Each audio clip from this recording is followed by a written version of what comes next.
Welcome to the 707, a weekly half-hour program produced by KRCB, a service of NorCal Public Media. The 707 features voices and stories from your community, stories that delve into our history and look to the future, and stories that show how we are connected to each other. I'm your host, Michelle Marques, and today we're exploring the towns nestled along the Russian River amongst the redwoods in West Sonoma County. On a warm fall evening in early October, artists, vendors, children, and musicians fill the parking lot next to the fire station in Monte Rio.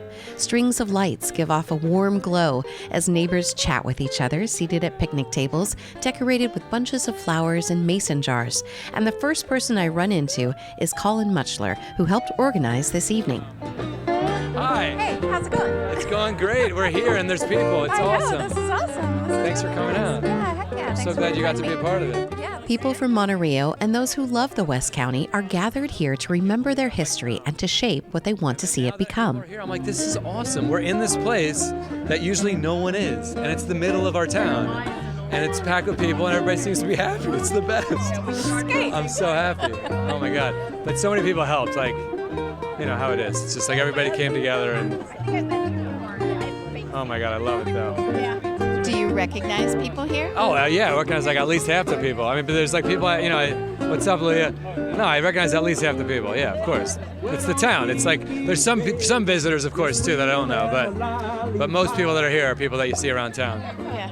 Which is also awesome. You know, it's like, because you usually see like the blue heron or, yeah, it's like there's certain places you see them, but this is a different, it's different to see them right here. It's something that you can't describe it, but it feels good. Yeah.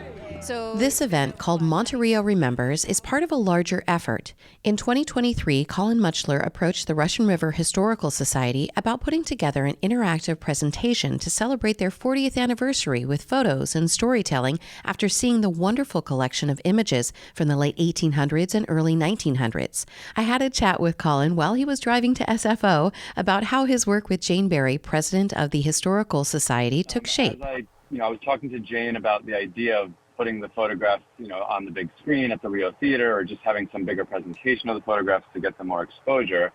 And then she told me, actually, our 40th anniversary is coming up, and I forget, it was probably 6 months away at that time, or 3 or 4, something like a few months away. And so we decided, oh yeah, maybe we could just do that, like converge those ideas. And it was, it was a lot of work, but it was the team all came together and we kind of reviewed all the materials in the archive. We also leveraged some of the work that Ryan Miller, who is part of Friends of the Monte Rio and producer of the Wonderland Radio Hour, she had done a bunch of short vignettes about different communities along the river. And so that was also stuff we used. And so we put together a program that basically both celebrated the 40 years of the Historical Society and also took people on kind of like a journey down the river from Guerneville to Monte Rio to Cazadero and Duncan's Mills and out to the coast. But it was a combination. Jane and some of the other members of the team had been in the community for longer than I, so they had sort of the relationships with the elders who grew up here that were the right people who were, to come and tell stories in real life.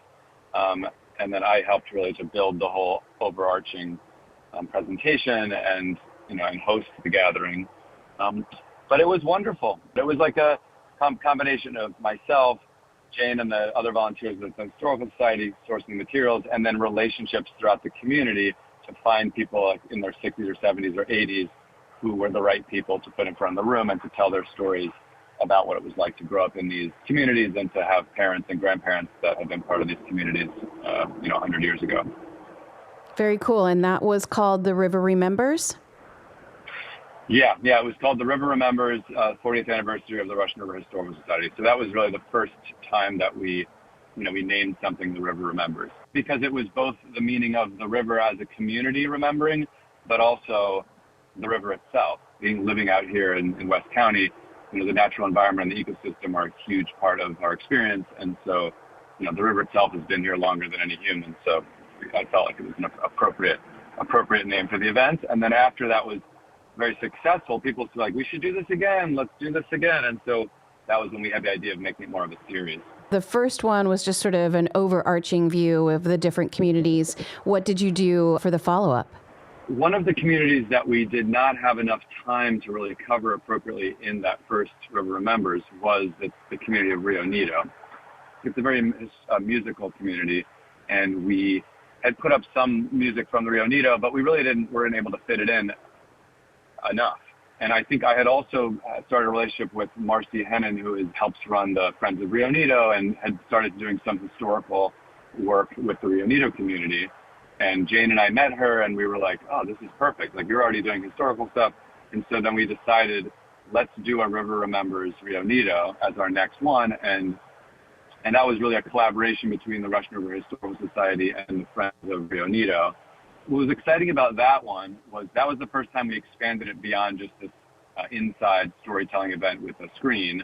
We still did do that in the morning at the Rio Nido Lodge, but we also involved the Roadhouse, and we decided to have it be like a kind of art market of local artists, and we booked some bands at the Roadhouse that were like affiliated with the history, kind of an old-timey band. Stella Heath was there doing kind of old-timey music, and then we had like I think it was called Glory Days. It was like a band that did covers from like the 1940s and 50s all the way through the kind of 70s and 80s. So that was the first time where we tried this kind of more of a multimedia, multimodal kind of thing, where instead of it just being this one thing in front of a screen storytelling, it also was more experiential, where it's outside, where you're kind of in the place. To me, part of what I'm trying to do with the River Remembers is it's really like a place-based practice around trying to remember the spirit of a place, the community of a place, as a way to ground the community as we kind of come together to create a shared vision for the future. Like, the problem of our times is like there's so much disconnection and loneliness, and people separate from each other with just like, angry at each other on our screens, alone in our houses. Like, what could be helpful to like bring people together? The idea of the River Remembers as a series to bring history to life in a way that helps people to ground ourselves, but also does have a bit of a forward-looking perspective too. It's not just like, let's look backwards. Let's try to connect to each other through our history, and to have different communities represented in a way that feels healing and good as we try to pave the path forward. I also like, Colin, that you use art to help with all of these, that there's music, that there are paintings and artisans who come in and share what they are making. How is art important for remembering and building community? Yeah, I think it's critical. I mean, when you're talking about culture and memory and community, if it's just words, it's hard for people to really experience what you're talking about, especially if it's a little bit too much intellectualization of things. And what art can do is it cuts through and like hits people's bodies in a different way. You feel the emotion of it. And these communities, when you look back over the last few hundred years, since these communities along the river really came into their own, art and music have been a huge part of it. A lot of people who came up from the Bay Area, this was like a vacation area where people kind of got to be more free and experimental in their creativity. Rio Nido was a massive music capital. Camp Meeker had like a huge creative community for during the 70s and 80s. Like, it's just like it's been a huge part of, and I think all cultures, creativity and art is really how you keep stories alive and how you connect with culture and memory. So to me, you can just have people read a book. I mean, all the information about history and knowledge is there, but so what? How many people read a book about history and are like totally get it? It's a small percentage. So for me, making the conversation more accessible and more like engaging for the wide spectrum of the culture and the communities is so critical. And for me, that's what art does. A few weeks prior to the third event in the series, Monte Rio Revival, I meet Colin at Bartlett's, the main business in town, to walk through the plans for the gathering. We're going to go and visit the Russian River Historical Society and meet some of the volunteers there. And then we're going to walk around historic downtown Monte Rio, and we'll both learn about the history of the place as well as share what we're going to be doing on October 3rd for the Monte Rio Revival. All right, great. Let's go. These guys are here for the work day. Nice. We did a work day 2 weeks ago. We had a bunch of volunteers. We cleaned up a bunch and fixed some fences and painted some fences, and it was great. But yeah, so this building, the Historical Society building, was the post office until I think like mid-90s. Hey guys, I want to introduce you to Michelle. She is recording, but this is Nancy Lopes, who is part of the team organizing the Monte Rio Revival, and this is Jane Berry, who is the president of the Russian River Historical Society. Yeah, I think let's go inside because it's a little bit less noise, and then we can just like introduce her to the Historical Society. And show all the work we did on the fence so far. Yeah, no. Well, I want to walk her around and give her a proper tour of the downtown, the work that we did on the workday. We're on the archives this morning. But yeah, so how long has this physical building been the Russian River Historical Society archive? Since 2010. And it was the post office? The old post office, Monte Rio old post office. And then the Tor family donated half of this. She cut it in half, and the Monte Rio Variety Show, she has that, and then she gave the Historical Society this. Donated it. Yeah, totally. So what are we seeing here on the walls? These are all archives and artifacts that people have donated over the years. In the next segment of the 707, we'll tour the Russian River Historical Society and then meet the community as they gather at Monte Rio Revival. This is KRCB.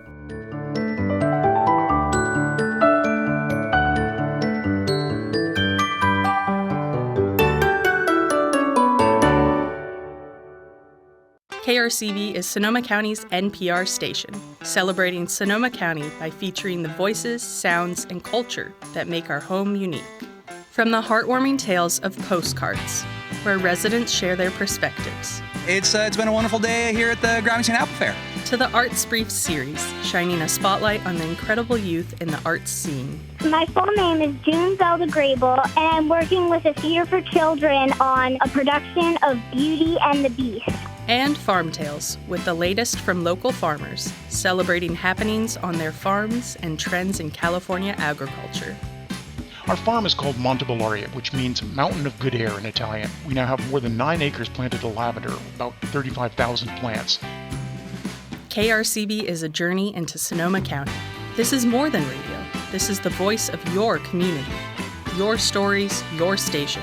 KRCB 104.9, Sonoma County's NPR station. Welcome back to the 707 on KRCB. I'm your host, Michelle Marques. We're inside of the old post office in Monte Rio, which is now the home to the Russian River Historical Society. Colin Mutchler and Nancy Lopes, organizers of Monte Rio Revival, are here with Jane Berry, president of the Historical Society, to show me some of the archive and the materials that will be used during the community celebration on October 3rd. The 1986 flood. Where is this? That's Guerneville. That's Guerneville. Holy tomoto. So there's the Russian River, and this is all Guerneville. Gosh, it's all underwater. Like the whole thing. Whoa. This one over here, Michelle. So this photograph actually is from 1929.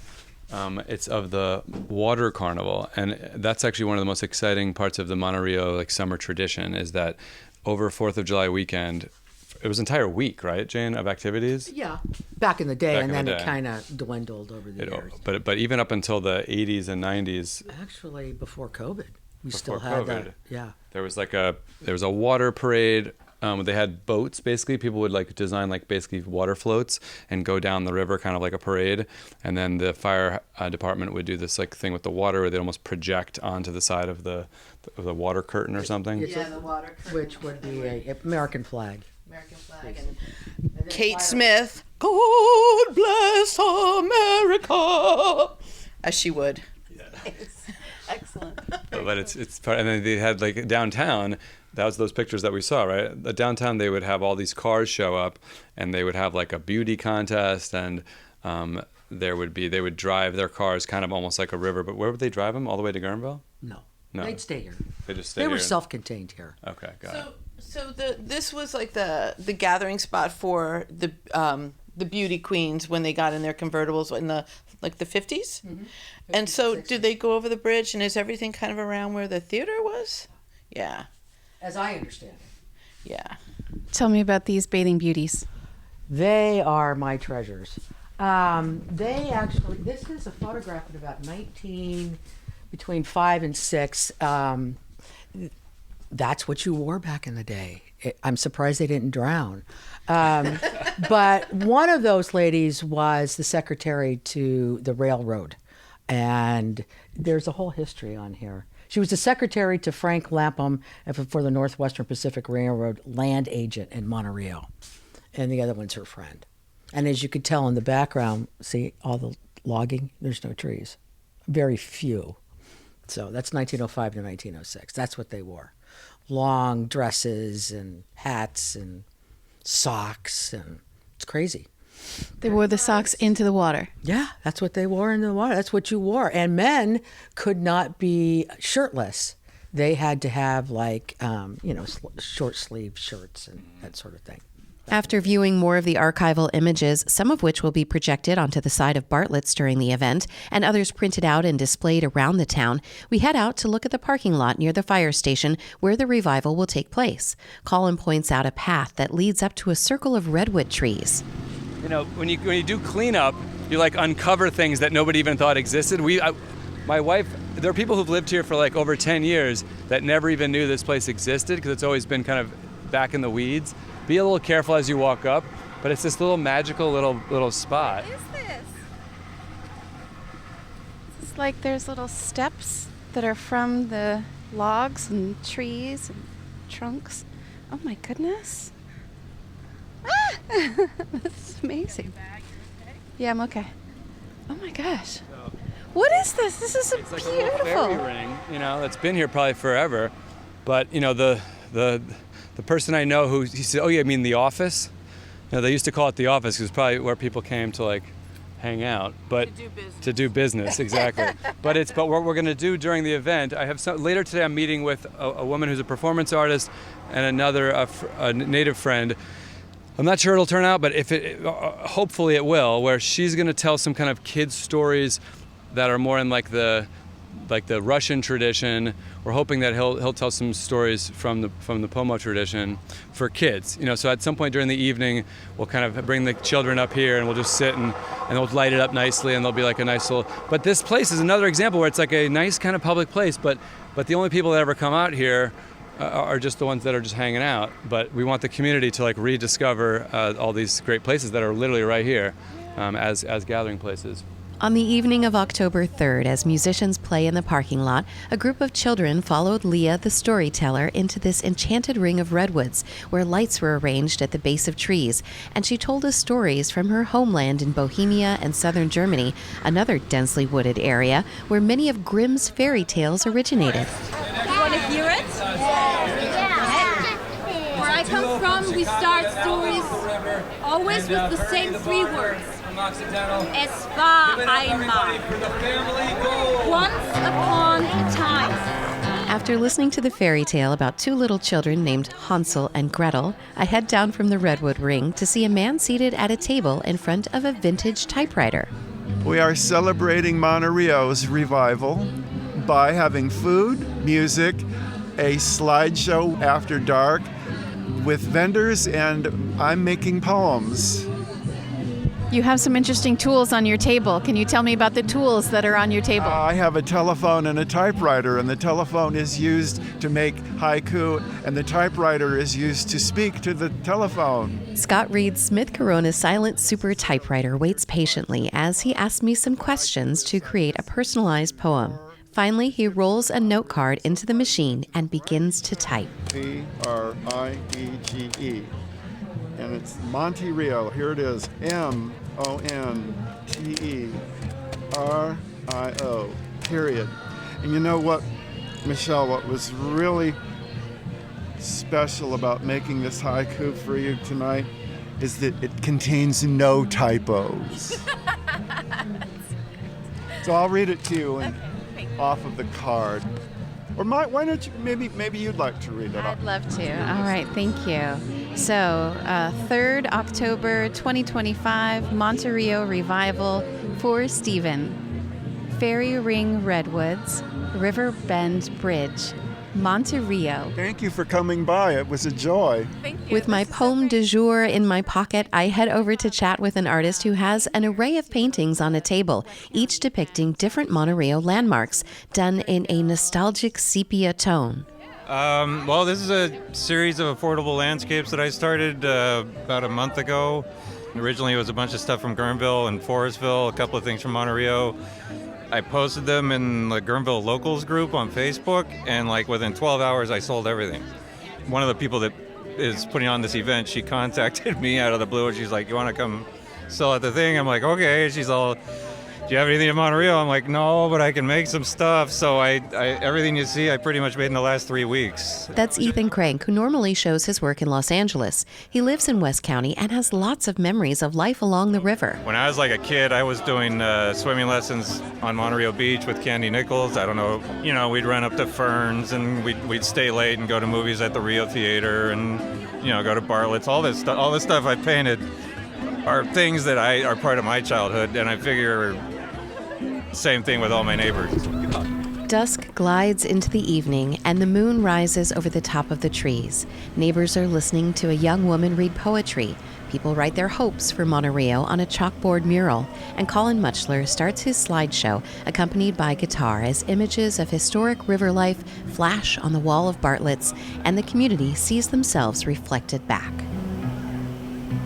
You can learn more about the River Remembers. Visit RussianRiverHistory.org. I'm your host and producer of this program, Michelle Marques. This show is a service of NorCal Public Media. Our president and CEO is Darren Lachelle.